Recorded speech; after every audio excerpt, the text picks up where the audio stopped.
नाम सीताराम है, गांव की ठाणा है। ये मेरी ज्योति लगती थी, बैगल गांव से है। इसकी शादी गांव सरसा में करी हुई थी। बड़े हिंदू रीति रिवाज के मुताबिक इनकी शादी करी। अच्छा, इसके पिताजी लड़की का 2-3 महीने पहले एक्सपायर हो गया था एक्सीडेंट में। फिर भी ये बोले इसकी हम तो पैलेस में शादी करावांगे। उन पर बेचारा इतना गरीबी थी, ब्योत नहीं था। फिर भी उन्होंने बोला भाई चल हम पैलेस में कर देंगे भी, कैसे भी उन्हें कर डाली बेचारा ने। फिर वो बोले हमारे को 6 गुट्ठी चाहिए, सेट मिलनी चाहिए, सबके बढ़िया बढ़िया कपड़े चाहिए, टेलीविजन, फ्रिज, शिप सारी जो भी हमने जी लेकर बाजार में से उनको दिया। मैं उसका नाना लगता हूँ, हमने पूरा उसको दिया।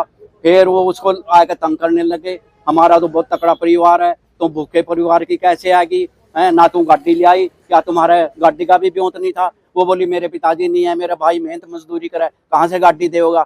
जब शादी से पहले हमने ये कह दिया था लड़की है। वो बोले ठीक हमारे को लड़की चाहिए, लेकिन वो बाद में दहेज मांगने लग गए, बार बार टॉर्चर करे थे, मानसिक शारीरिक रूप से परेशान करने लगे। उसका जेठ, जेठानी और उसकी सास और उसके घरवाला चारों मिलकर उसके पीछे पड़ गए। छोरी को बार बार तंग करने लगे, कई बार मारपीट भी करी, घर से भी निकाल दिया। वो बेचारी फिर उसको लेके घर आ गई थी। फिर वो जब बैगल में आए तो उनको हमने समझाया भाई देखो दोबारा तंग नहीं करना, गाड़ी गुड्डी का तो नाम ही नहीं लेना, कहाँ से देंगे बेचारे। वो बोली जी ना नहीं, ये बस एक बार भेज दो, एक बार। संक्रांत से 1 दिन पहले लेके हुए आया जी। लड़की बिल्कुल कायम रही थी कि मेरे को मारेंगे। लड़की पहले कह रही थी मेरे को मारेंगे तभी ले जाए। वो चारों थे जी। उन्हें तो जब कल फोन आया 12 बजे हमारे को, भाई आपकी लड़की सुसाइड कर गई है। जब हम गए उसके गले में निशान थे, ना वो फांसी के फंदे पे थी, नीचे पड़ी हुई थी, जैसे छिपकली पड़ी रहे वैसे 4-5 पैसे पड़ी थी। हमने निबेरा उसको कैसे भी मारा, या वो अपने आप मरी या कैसे मरी। उन्होंने तो वो तो दहेज के लालची हैं, बहुत भूखे हुए गिरे हुए आदमी हैं। उन्हें मेरी ज्योति को बलि का बकरा बना दिया। अभी 9 महीने भी नहीं हुए, 6-7 महीने हुए थे। लड़की किस गांव, किस मार्च को? बैगल गांव की थी। हाँ जी, 10 महीने हुए तकरीबन। हाँ। नाम क्या है और कितनी उम्र है? सिमरन है जी, 25 साल की है। तो लड़के का नाम सिमरन था, 25 साल की उम्र थी उसकी। उसके पिताजी नहीं रहे थे, एक्सीडेंट में पूरे हो गए थे। उसके 2 भाई हैं, वो बेचारे मेहनत मजदूरी करें। पहले कभी कोई पंचायत वगैरह हुई है गांव में जो अपने परिवार की वजह से जो रिश्तेदारी की दूसरे आदमी ने बुलाए थे, भाई खाम का बात उछलेगी। जो अपने वो भी 3-4 थे इनके परिवार के, और हमारे भी उनके परिवार। उनको भी समझाया भाई इस पर कुछ नहीं था बेचारी पे, लड़की पूरी एक्टिव है, JBD पास है, सारा काम करा है। भाई अगर सारे इसको परेशान करोगे, ताने मारोगे, फिर ठीक नहीं है। हाँ, ये तो नहीं, हमने वो उसका पर्चा दर्ज करवाया था। लड़के का क्या नाम और क्या करता है वो? लड़का जो शादीशुदा, उस लड़के का नाम नितिन है और नेवी में है। वो जब भी फोन करता था या धमकाता था, और जब मैं छुट्टी आऊंगा मेरे को तेरी शक्ल नहीं दिखनी चाहिए, तो ठीक नहीं है, एक्टिव नहीं है, क्या तुम्हारा गाड़ी देने का ब्योत नहीं था? तेरे को पता था मेरे दादाजी कितने तकड़े थे, हमारे तन तो बट्टा लगा दिया, तो भूखे घर की आ गई। तेरे को रोटी भी नहीं बनानी आंदी, खाना भी नहीं खाना आंदा। मार पिटाई भी होती थी? मार पीट का कई बार घर से भी बाहर निकाल दिया था उसने। एक दिन 6 घंटे बाहर बैठी थी, हमारे को नहीं पता लगा। कंप्लेंट दी है कभी पुलिस में? नहीं होता जी। शुरू में बच्चा थोड़ा सेटिंग इसी नहीं होता, भाई उनको ही समझाया भाई चलो हो जाएगा, कोई बात नहीं। क्या कार्रवाई चाहते हो? अब हम उनके सख्त से सख्त कार्रवाई की जाए, ताकि आगे भी कोई ऐसे विवाहित को दहेज की बलि का बकरा ना बनाए। ठीक है, उनको सबक सिखाया जाए और दोषियों को सख्त से सख्त सजा दी जाए। धन्यवाद। मेरा नाम सीताराम है, गांव की ठाणा में। उस लड़की का द्योता था, वह लड़की मेरी ज्योति है, उसका नाना जी हूँ मैं। मेरा नाम मोहित वर्मा है जी। मेरी बहन का नाम सिमरन वर्मा है, जिसकी शादी हमने 21 मार्च 2025 में करी थी जी, है ना, 25 में। और जैसे ही हमने शादी की तारीख पक्की करी थी जी, तो मेरे फादर साहब की डेथ हो गई थी जी।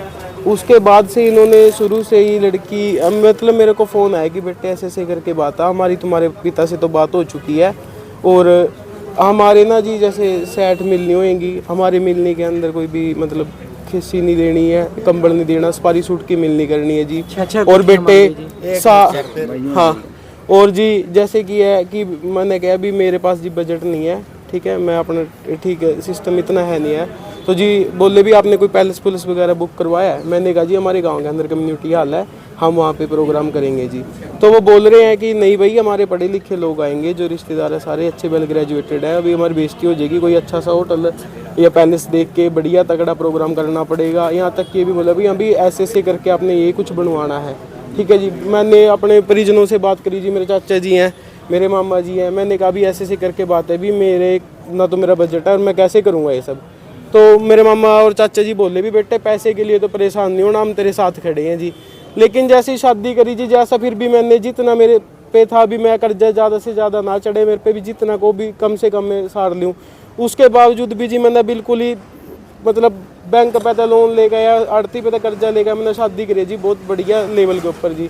उसके बाद ही शादी के दूसरे दिन ही बाद ही लड़की को ताने मारने शुरू कर दिए कि आपने बेइज्जती करवा दी, हमारे पढ़े लिखे लोग थे, हैं जी, आपने मिलनी में 50-50 रुपये डाल दिए, ये कर दिया वो कर दिया जी। वो छोरी इतनी मैं परेशान हुई ना जी, वो ना बता सकी। जब भी फ़ोन पे बात करते थे साथ में, मतलब जो उनकी सासू जी थी वो पास में बैठ के बात करवाते थे जी। जब लड़की को जो लड़का है जी, नितिन है जो घर वाला है, वो नेवी के अंदर है जी, ठीक है जी। वो 1 महीने की छुट्टी हुआ था, जैसे शादी के बाद एक रीति रिवाज होते हैं जी, 2-4 दिन के बाद लड़की अपने घर वापस चली आती है जी। तो तब भी जी उन्होंने नहीं हम ऐसे नहीं भेजेंगे जी, अभी लड़का हमारा 1 महीने की छुट्टी पे है, फिर पता नहीं कब आएगा, क्या होएगा, कैसे सिस्टम बनेगा जी। तब भी नहीं माने। मैंने मेरे घर वालों को, मेरी दादी को बोला कि एक लड़की अपने शरीर में भी थोड़ी ठीक है भी, आप ऐसे मत करो भी, इसको ले आओ। उसके बावजूद भी जी हमने बहुत रिक्वेस्ट करी भी आने दो। जब लड़की 1 महीने के बाद आई जी, उसने पता नहीं क्या क्या बताया, मैं आपके साथ वो बयान नहीं कर सकता जी, क्योंकि मैं एक बहन का भाई हूँ जी, ठीक है जी। उसने ऐसी बातें बताई हैं कि भी मेरे को फिजिकली भी हरासमेंट कराया, ठीक है जी। और उसने जब अपने घर वाले को बोला कि नहीं मेरे को दिक्कत हो रही है, तो वो हटा नहीं जी। तो उसने अपनी सासू माँ को बताया कि ऐसे करके बात है।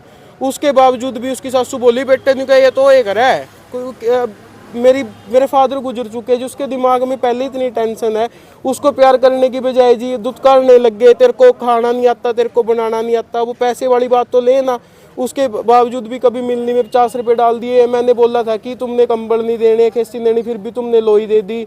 मिलने में 50 रुपये डाल दिए, कभी कुछ जी कभी कुछ। और कोई भी तीज त्योहार आ गया बोल के बेटे ऐसे देना ये देना है, फिर बाद में ताने दे रहे हैं जी। जो मेरी जिन्होंने जब बचौले से रिश्ता करवाया था, ठीक है, वो बोल रहे भी ये तो ऐसे बोल रहे थे कि ये तो गाड़ी भी दे देंगे, ये भी कर देंगे, वो भी कर देंगे, हमें तो ऐसा कुछ भी नहीं मिला है। ऐसे है जी, वह पता नहीं जी क्या क्या बोल रहे। जब भी लड़की घर आती थी जी, तो मतलब बताती थी ना, रोने लग जाती थी। पहले तो रोती थी जी, फिर वो बातें बताती थी जी, ऐसे हो गया जी, वैसे हो गया, मेरे को ऐसे बोलते हैं। कैसे सूचना मिली, क्या मैं जी कल ना करनाल किसी काम से जा रहा था दुकान के, तो जी मैं कुरुक्षेत्र पहुंच के बस में से उतरा था। मेरे साथ एक मेरा ताऊ जी का लड़का था, मेरे पास जो रवि इनका जेठ जी है, जो मेरी बहन का जेठ था, जो उसके मेरे पास फ़ोन आया कि ऐसे करके ना सिमरन ने ना सुसाइड कर लिया भाई, मेरे बस से बाहर हो गई है, अरे भाई तू आ जा। तो मेरा तो सुन के जी मैं अकेला, मतलब बस के अंदर जी मैं क्या तो करूं क्या ना करूं जी, मेरे खुद को नहीं समझी। मैं मेरे तो अभी तक मेरे पिता का सदमा ही नहीं अभी दूर हुआ जी दिल पे था। मैं बताओ जी मैं कहाँ पे, जब गए तब क्या देखा वहाँ? जब हम गए जी तो मेरी बहन को बेड के ऊपर लेटाया हुआ था। सभी जितने भी परिवार वाले, देखो जी किसी के घर के अंदर अगर कोई कुत्ता भी पाल लेता है ना जी, वो मर जाता है, तब भी लोगों के आंखों से आंसू आ जाते हैं जी। हम गए ना वहाँ पे जी, कोई भी हमने कोई रोंदा नहीं देखा, किसी के चेहरे के ऊपर कोई भी गम नहीं था 1% का भी जी। नहीं ये बोल रहे जी, हमने जो डॉक्टर था गांव वाला उन्हीं से हमने दिखाया है, वो खत्म हो चुकी है जी मौके पे। शादी हुई थी, वो छुट्टी पे था, ये आया हुआ था या ड्यूटी पे? वो ट्रेनिंग पे जा रहा था जी, लेकिन फिर हमें सुनने में आया भी वो 2 दिनों के यहीं पे था जी। हमें इस चीज़ के पुख्ता सबूत नहीं, हम ऐसे बोल रहे, हमको बताए भी गया भी उसने सुसाइड करी है जी। बस मैं तो इंसाफ की मांग करता हूँ जी आप सभी से। कल ये सूचना पर गई गांव सारसा से भी एक लड़की ने सुसाइड कर लिया है। तो इस सूचना पर हम गांव सारसा गए और वहां पर हमने इसको उतरवा करके हॉस्पिटल में रखवाया। और लड़की जो मृतका है सर्वजीत को, उसके भाई के बयान पे FIR दर्ज कर दी है। तो परिवार ने कुछ आरोप भी लगाया ससुराल पर? हाँ, परिवार ने दहेज से प्रताड़ना का आरोप लगाया और 3 धाराओं में खिलाफ FIR दर्ज कर दी गई है। अब ये गिरफ्तार भी किया? अभी पूछताछ के लिए राउंड अप किए हुए। तो पोस्टमार्टम पैनल पे हाँ, पोस्टमार्टम बोर्ड द्वारा कराया जा रहा है। कितने लोगों के नाम शामिल है इसमें? 4 लोग हैं, पूरे परिवार के 4 लोगों के खिलाफ है। कौन कौन है सर बताओगे? उनके पति, सास, जेठ और जेठानी। ठीक है सर।